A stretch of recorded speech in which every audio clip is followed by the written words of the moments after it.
Kæru steingeitur, hér örlestur fyrir ykkur. Örlestur varðandi samband eða tilfinningatengingu, einhvers konar. Það sem ég sé hérna fyrst, það þessi kross. Krossin sem getur táknað erfiðleika. Erfitt karma, hann getur líka táknað bara eitthvað sem óumflýjanlegt. Einhver örlög, skulum við segja. En hér fallegt boð, falleg aðdáun, ef til vill hefur verið bónorð hérna í gangi eða framundan. Það bara þessi þungi kross sem að stoppar hlutina og allt einhvern veginn, það ekki hreyfing. Akkeri líka stöðuleiki, allt fast, hér stöðuleiki og öryggi og skipið í höfn, þannig að ég myndi segja að hér væru einhverjir aðilar tveir sem annarkvort búnir að ná saman eða við það að ná saman, skipið komið inn en ef til vill ekki búið að hleypa fólki frá sem sagt á bryggju ennþá. Smá svona einhver sjóaralíking. Akkeri táknar líka tengingu við sjóinn sem getur verið hjá öðrum aðilanum eða báðum þess vegna. Þessi kross horfir á mig dálítið hérna,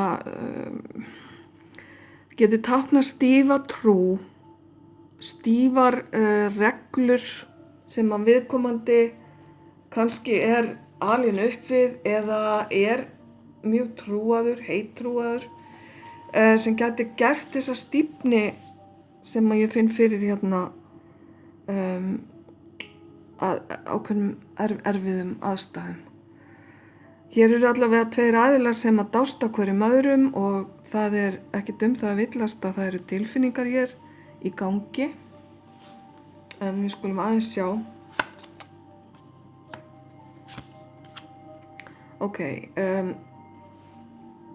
Önnur manneskjan hér í þessu sambandi hefur afskaplega sterka tengingu við heimili og húsnæði og það getur verið að hún sé að reka stórt heimili eða búi með fjölskyldu sem gæti verið hennar eigin afkomendur eða að hún búi hjá einhverjum sér tengdum.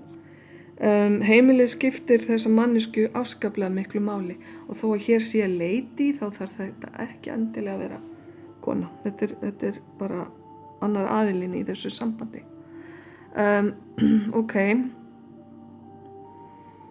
Það getur verið að stífnin liggi í því að hún sé ekki tilbúin að yfirgefa þetta heimili eða það að henni sé mikið í mun að stofna heimili.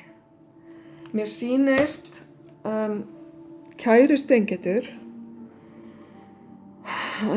ákveðin einangrun hérna framundan og einmanaleiki, hvort sem að það hjá þér eða hinum aðilanum.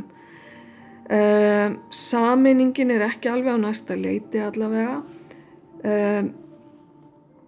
Einangrun getur falist í því að báðir aðilar þurfa að hugsa málin sitt í hvoru lagi og vera sem sagt ekki í samskiptum í ákveðin tíma.